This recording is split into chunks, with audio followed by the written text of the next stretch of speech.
Seorang profesor dari Institut Karolinska Sweden, institusi berprestij yang memilih pemenang hadiah Nobel dalam fisiologi atau perubatan, pernah bermati-matian menghalang anak perempuannya daripada melancong ke Malaysia. Alasannya, beliau percaya sistem perubatan di Asia sangat berbahaya. Bagaimana jika berlaku kemalangan soalnya penuh bimbang. Namun pada malam pertama dia tiba di Malaysia, ketakutan terbesarnya menjadi kenyataan. Rakan setugasnya terjatuh di tangga dan mengalami patah pergelangan kaki yang serius. Profesor ini meluru ke unit kecemasan pada jam 2.30 pagi, tetapi 1 jam 15 menit kemudian dia keluar sebagai individu yang berbeza sama sekali. Keyakinan yang dibinanya selama 20 tahun hancur berkecai. Apakah kebenaran perubatan Malaysia yang dilihat oleh Profesor Sweden ini? Mengapa sekembalinya ke Sweden, dia mengkritik sistem perubatan negaranya sendiri di dalam seminar perubatan? Sekarang kami akan mendedahkan rekod mengejutkan yang mengubah prasangka seorang profesor dalam masa 72 jam. Halo semua, saya Catarina. Saya merupakan seorang profesor dalam bidang onkologi di Institut Karolinska Stockholm, Sweden. Seperti yang Anda tahu, Institut Karolinska adalah tempat di mana hadiah Nobel dalam fisiologi atau perubatan dipilih setiap tahun. Saya telah terlibat dalam penyelidikan dan pendidikan kanser di sini selama 20 tahun. Anak perempuan saya, Ingrid, berumur 17 tahun. Dia seorang pelajar sekolah menengah yang biasa, namun sejak 2 tahun lalu dia mula belajar bahasa Melayu secara kendiri. Pada mulanya dia hanya mahu memahami drama Malaysia dan lirik lagu pop Melayu. Namun lama-kelamaan dia mula mencuba memasak masakan Malaysia seperti nasi lemak dan mula berkawan dengan rakan-rakan dari Malaysia melalui internet. Musim luruh tahun lalu, Ingrid pulang ke rumah dengan teruja dan memberitahu bahawa sekolahnya akan mengadakan lawatan sambil belajar ke luar negara dan Malaysia telah terpilih sebagai salah satu destinasi. Biasanya, sekolah menengah antarabangsa Stockholm memilih negara Eropah seperti Perancis, Italia atau Sepanyol. Namun kali ini mungkin kerana gelombang budaya Asia, sebuah negara Asia buat pertama kali menjadi calon. Saya segera membantah. Alasan saya jelas. Berdasarkan pengetahuan dan pengalaman saya selama 20 tahun dalam bidang perubatan, saya percaya sistem perubatan di luar Eropah sukar dipercayai. Terutamanya di Asia, saya beranggapan infrastruktur perubatan mereka tidak mencukupi dan sukar untuk mendapatkan rawatan yang betul dalam keadaan kecemasan. Ingrid, bagaimana jika berlaku kemalangan di sana? Bahasa pun tidak faham, adakah kamu boleh mencari hospital dengan mudah? Saya menjelaskan bahawa walaupun masa menunggu di hospital Sweden agak lama, kami mempunyai sistem perubatan bertaraf, dunia dengan rawatan percuma. Namun Ingrid tidak berputus asa. Dia menunjukkan data mengenai sistem perubatan Malaysia, seperti Indeks Penjagaan Kesihatan Global dan data dari Pertubuhan Kesihatan Sedunia, WHO. Saya memandang rendah statistik tersebut, percaya bahawa terdapat jurang yang besar antara data dan realiti di lapangan. Saya lebih mempercayai pengalaman pribadi saya terhadap sistem perubatan Eropah. Akhirnya, undian sekolah memihak kepada Malaysia. Daripada 120 orang pelajar, 90 orang memilih Malaysia. Walaupun Ingrid gembira, saya berasa sangat tidak tenang. Saya tidak boleh membiarkan anak saya pergi begitu sahaja, jadi saya memohon untuk menjadi salah seorang penjaga pengiring. Pihak sekolah menyambut baik penyertaan saya kerana latar belakang saya sebagai doktor. Penjaga lain yang turut serta termasuk Encik Per Anderson, seorang guru sejarah berusia 50-an yang sangat disenangi pelajar. Encik Per berkata, pada mulanya dia juga ragu-ragu tentang Malaysia, tetapi dia tewas dengan semangat para pelajar. Sebelum bertolak, saya menyusun senarai kenalan rakan dokter di Stockholm dan memastikan insurans perubatan antarabangsa kami dikemas kini. Ingrid berkata, saya terlalu bimbang, tetapi saya menganggap ini sebagai tanggungjawab seorang doktor. Fikiran saya tetap teguh, negara-negara Eropah Utara seperti Sweden serta Jerman dan Perancis adalah standar perubatan dunia. Saya tahu, Amerika Syarikat mempunyai teknologi hebat, tetapi kosnya sangat mahal. Sebaliknya, saya fikir negara Asia masih jauh ketinggalan. Sebelum berlepas, saya mengingatkan Ingrid berulang kali agar tidak melakukan aktiviti berbahaya dan sentiasa berada di sisi saya. Apabila menaiki pesawat, saya masih merasa gelisah. Bagaimana jika ada yang cedera? Adakah hospital di Malaysia mampu merawat kecemasan dengan betul? Saya memenuhi beg saya dengan ubat-ubatan kecemasan dan peralatan perubatan asas untuk menghadapi senario terburuk. Tetapi saya tidak tahu, senario terburuk itu benar-benar akan berlaku dan ia akan menghancurkan segala keyakinan saya selama 20 tahun. Kami tiba di lapangan terbang antarabangsa Kuala Lumpur KLIA kira-kira jam 4 petang. Lapangan terbang itu lebih bersih dan moden daripada yang saya bayangkan, tetapi saya masih belum boleh berehat. Semasa di dalam bas menuju ke hotel, saya melihat Kuala Lumpur buat pertama kali. Bangunan pencakar langit yang tinggi melangit jalan raya yang kompleks tetapi teratur. Walaupun ia nampak maju, keraguan saya terhadap sistem perubatan mereka belum hilang. Infrastruktur yang baik tidak semestinya bermakna perubatan yang baik. Hotel kami terletak di kawasan Bukit Bintang. Selepas mendaftar masuk, guru pengiring Maria mengumumkan bahawa malam itu adalah aktiviti bebas. Ingrid mahu pergi ke pusat beli belah berdekatan dengan rakan-rakannya. Saya mahu membantah, tetapi Maria memberi jaminan bahawa Bukit Bintang adalah kawasan yang selamat dan mesra pelancong. Saya terpaksa bersetuju dengan syarat Ingrid mesti menghantar mesej setiap 30 menit. Saya dan beberapa penjaga lain berkumpul di sebuah kafe berhampiran hotel. Encik Per menghirup kopi dan berkata, "Ini adalah pengalaman yang bagus untuk anak-anak." Saya menyatakan kebimbangan saya tentang jika ada yang jatuh sakit. Encik Per ketawa. "Ada Profesor Catarina di sini, lagipun Malaysia negara moden takkanlah tiada hospital yang baik." Walaupun kata-katanya tidak menenangkan saya tidak lagi banyak bicara. Malam itu jam 10 malam semua pelajar kembali ke bilik. Suasana menjadi sunyi. Saya menyemak jadual esok melawat Batu Caves dan Dataran Merdeka. Fikiran buruk mula muncul. Bagaimana jika mereka tergelincir di tangga Batu Caves yang tinggi itu? Saya menyemak semula beg perubatan saya, ubat tahan sakit, antiseptik, semuanya lengkap.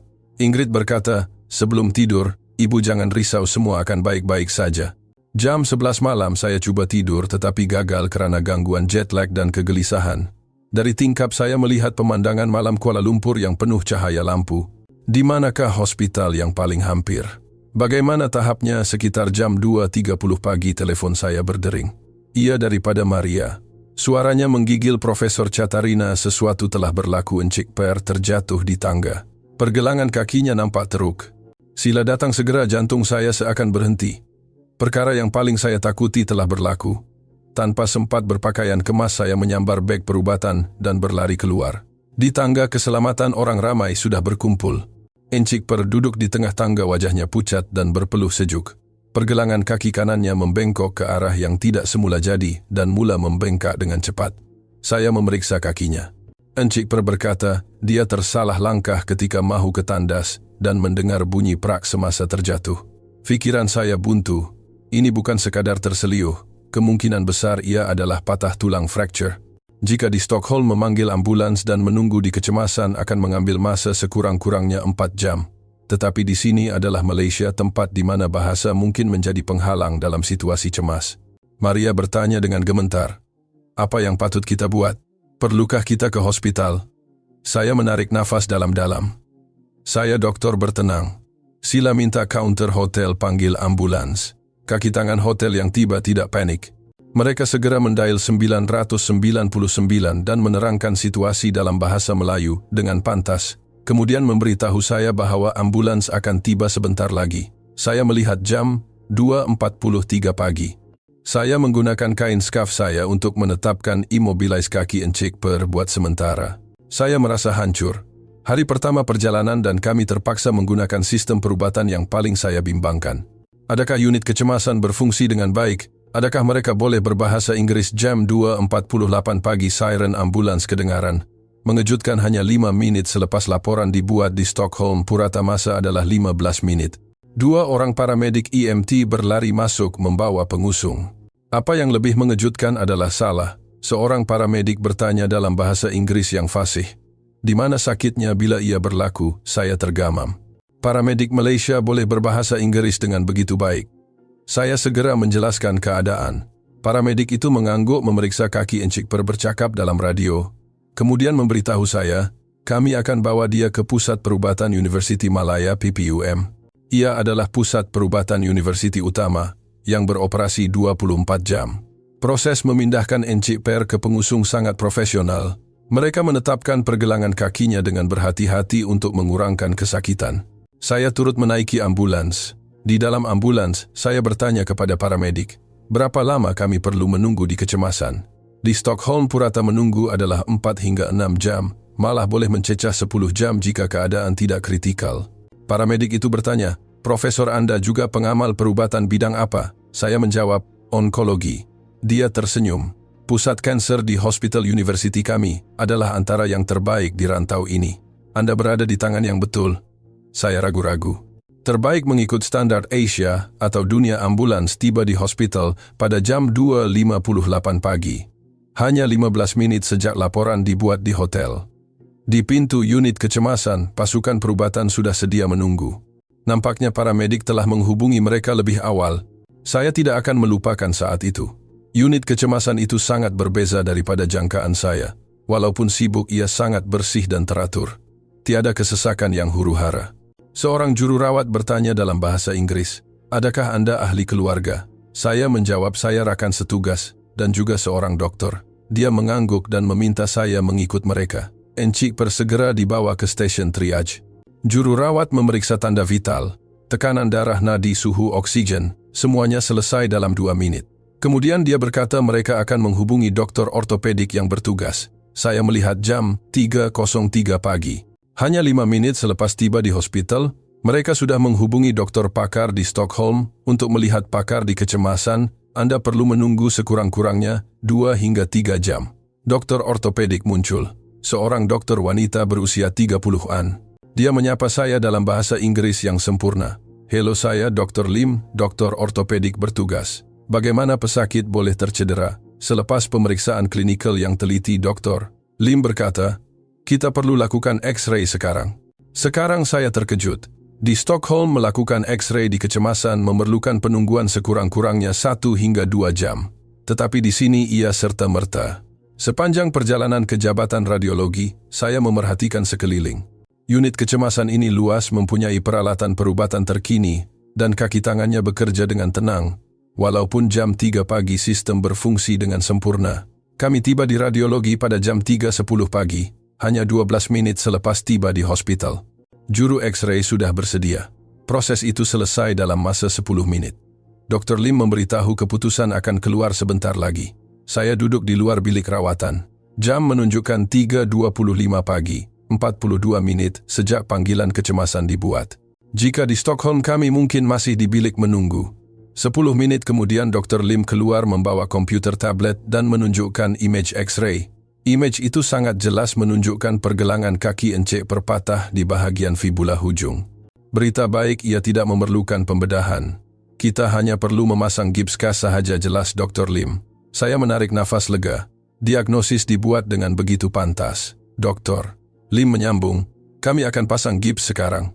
Selepas 3 minggu dia perlu lakukan X-ray susulan. Apabila pulang ke Sweden kelak sila tunjukkan surat rujukan ini kepada dokter di sana. Saya akan sediakan laporan perubatan dalam bahasa Inggris. Semuanya terlalu bersistem dan pantas." Saya hanya mampu mengangguk. Sementara menunggu gips dipasang, pikiran saya bercelaru. Adakah ini benar-benar hospital di Asia? Mengapa sistem mereka begitu cekap? 30 menit kemudian, encik keluar dengan gips putih yang kemas dan sepasang tongkat. Dr. Lim menyerahkan dokumen yang memperincikan diagnosis, rawatan, dan ubat tahan sakit yang perlu diambil. Dia memberikan bil hospital kepada saya. Saya melihat jumlahnya dan hampir tidak percaya mata saya.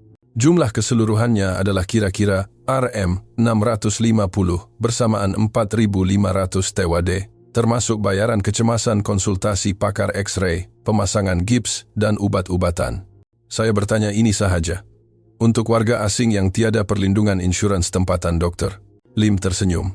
Ya, ini adalah kadar penuh untuk warga asing tanpa subsidi kerajaan, tetapi itulah jumlahnya. Saya tergamam. Di Stockholm, walaupun perubatan adalah percuma untuk warga negara, masa menunggunya sangat lama. Jika Anda mahu cepat dan pergi ke hospital swasta, rawatan seperti ini akan menelan kos sekurang-kurangnya 5.000 krona, kira-kira Rm200, dan masih perlu menunggu berjam-jam. Tetapi di sini, pada kadar penuh warga asing, ia jauh lebih murah dan pantas. Kami meninggalkan hospital pada jam 4.13 pagi. Dari panggilan kecemasan rawatan hingga keluar hospital, ia mengambil masa tepat 1 jam 15 menit. Saya seolah-olah tidak percaya ini adalah realiti. Di dalam taksi pulang ke hotel, Encik Per berkata, "Catarina, sistem perubatan Malaysia benar-benar hebat." Saya tidak dapat menjawab. Keyakinan saya selama 20 tahun telah hancur dalam masa 75 menit tersebut. Kembali ke hotel jam hampir 5 pagi. Ingrid masih tidur. Saya berbaring, tetapi tidak dapat melelapkan mata. Otak saya mengulang tayang kejadian tadi. Ambulans tiba dalam 5 menit, paramedik fasih Inggris triage tanpa menunggu X-ray dalam 15 menit, gips dalam 30 menit dan kos yang sangat rendah. Semuanya bertentangan dengan apa yang saya fahami selama ini. Saya membuka komputer riba. Memandangkan saya tidak boleh tidur, saya mula mencari data objektif mengenai sistem perubatan Malaysia. Adakah saya hanya bertuah pergi ke hospital yang baik secara kebetulan? Saya melayari pangkalan data perubatan global.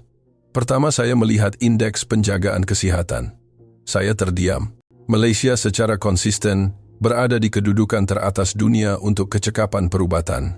Masa menunggu untuk pembedahan katara adalah hampir 0 hari, sedangkan di Sweden puratanya adalah 43 hari. Seterusnya, saya menyemak kadar kelangsungan hidup cancer survival rate, bidang kepakaran saya. Kadar kelangsungan hidup kanser kolorektal di Malaysia adalah sangat tinggi setaraf dengan negara maju. Malah data bagi kanser perut lebih mengejutkan. Kadar di Malaysia jauh lebih tinggi berbanding Sweden, hampir 2 kali ganda jurangnya. Saya merenung screen. Adakah data ini salah? Tidak, ini adalah statistik antarabangsa yang diiktiraf. Saya menyemak kadar kematian yang boleh dielakkan, avoidable mortality rate. Data Malaysia lebih rendah daripada kebanyakan negara maju. Kadar kematian bayi juga sangat rendah setaraf dengan Sweden. Saya tidak dapat mengalihkan pandangan dari screen. Apa yang saya percayai selama 20 tahun ini? Saya fikir Eropah adalah kemuncak perubatan dan Asia masih mengejar. Tetapi data menunjukkan sebaliknya. Sekurang-kurangnya Malaysia telah mencapai tahap Sweden, malah mendahului dalam aspek accessibility dan rawatan kanser tertentu. Saya teringat kertas kerja saya. Selama 20 tahun saya hanya memfokuskan kajian pada kes di Eropah dan Amerika. Mengapa? Kerana prasangka atau kekurangan maklumat fajar mula menyingsing sekitar jam 6 pagi. Saya masih di depan komputer melayari jurnal perubatan terkemuka seperti The Lancet dan New England Journal of Medicine. Saya terkejut menemui beribu-ribu artikel yang diterbitkan oleh pasukan penyelidik Malaysia. Saya pernah melihat nama mereka sebelum ini, tetapi tidak pernah memberi perhatian. Satu artikel mengenai diagnosis awal kanser hati oleh pasukan dari Malaysia menarik perhatian saya. Metodologinya sangat teliti, datanya besar, dan kesimpulannya sangat meyakinkan. Kajian itu menyatakan bahwa sistem penjagaan kesihatan yang mampu milik di Malaysia membolehkan orang ramai berjumpa dokter dengan mudah. Ditambah dengan promosi pemeriksaan kesihatan kebangsaan, kadar pengesanan awal adalah tinggi sekaligus meningkatkan kadar kelangsungan hidup.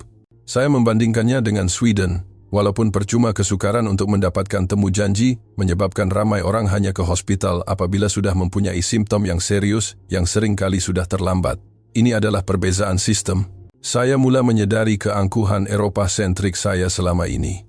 Pagi itu jam 9 pagi selepas tidur 2 jam kami memulakan lawatan. Encik Per berkeras mahu ikut walaupun bertongkat. Kami memutuskan untuk menggunakan pengangkutan awam yaitu MRT. Pemandu pelancong berkata ia sangat mudah dari Bukit Bintang ke kawasan lain. Di stesen MRT, saya mengalami kejutan pertama. Pintu masuk stesen mempunyai lift yang berfungsi dengan baik. Di Stockholm, kerana stesen-stesen keretapi bawah tanah kami, sudah lama banyak stesen tiada lift, hanya ada tangga. Tetapi di sini berbeza. Encik Per dan seorang ibu yang membawa kereta sorong bayi boleh menggunakan lift dengan mudah. Apabila turun ke platform, saya melihat pintu screen platform screen doors. Di Stockholm kami tiada sistem ini dan kemalangan jatuh ke landasan sering berlaku. Tetapi di sini ia tertutup sepenuhnya demi keselamatan. Papan elektronik menunjukkan tren akan tiba dalam 2 menit. Tren sampai tepat pada waktunya. Di Stockholm kelewatan adalah perkara biasa. Di dalam tren ia sangat bersih. Saya cuba mencari sampah tetapi tidak menemui apa-apa. Rupanya larangan makan dan minum di dalam tren dipatuhi dengan sangat ketat. Terdapat CCTV dan peranti komunikasi kecemasan. Seorang pelajar memberitahu saya profesor ada wifi percuma di sini. Dan ya, telepon saya terus bersambung.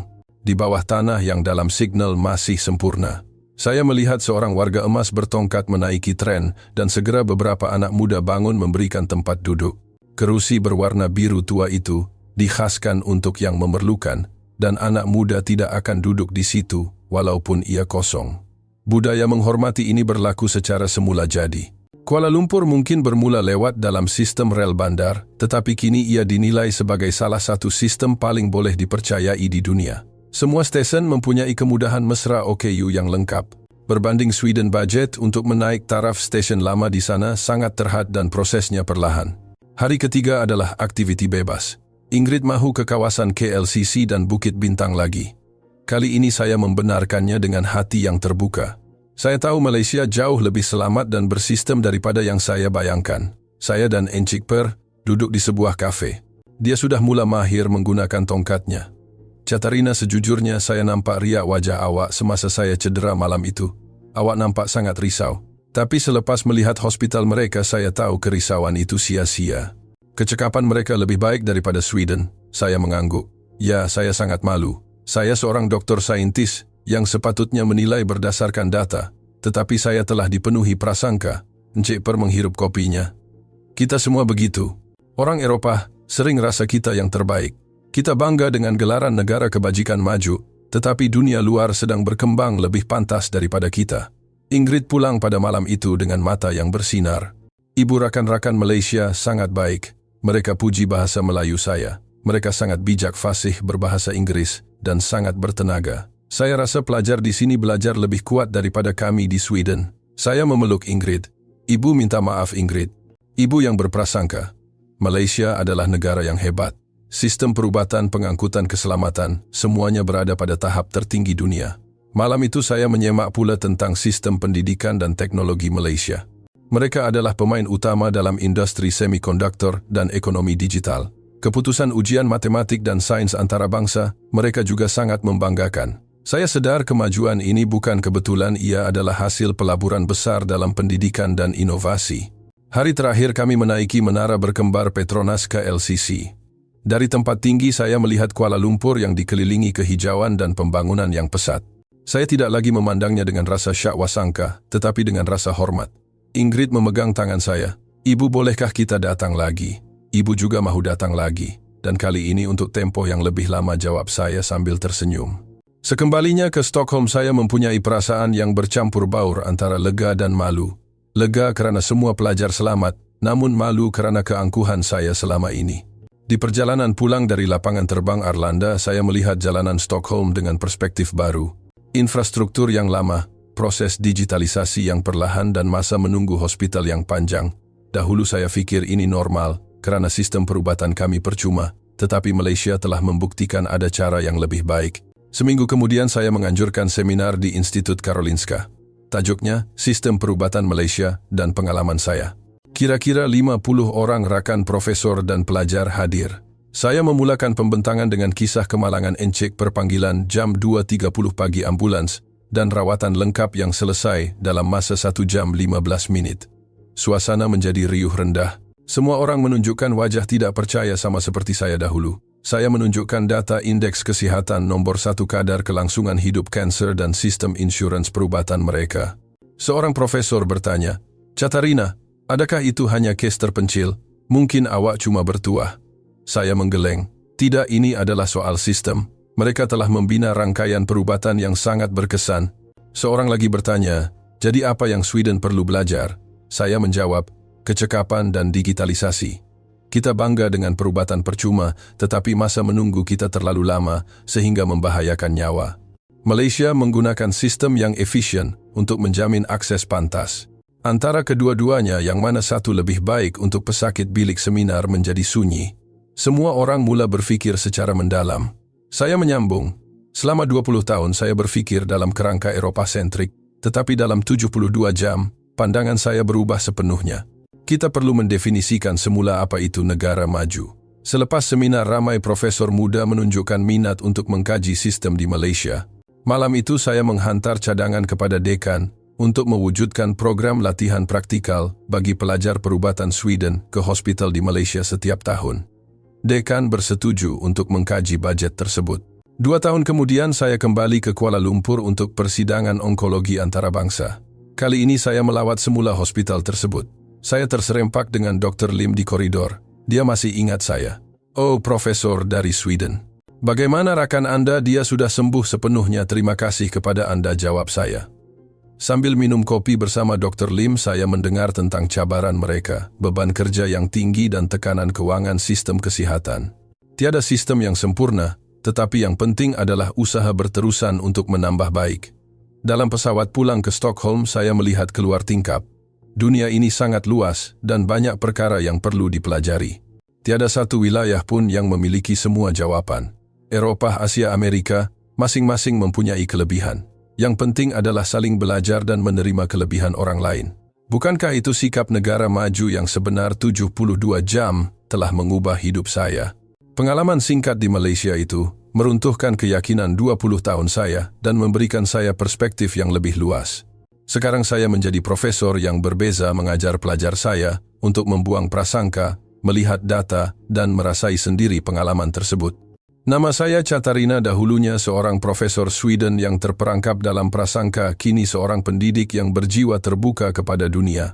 Dan semua perubahan ini bermula dengan kata-kata anak perempuan saya, ibu saya mahu ke Malaysia. Dalam 72 jam keyakinan seorang profesor selama 20 tahun runtuh.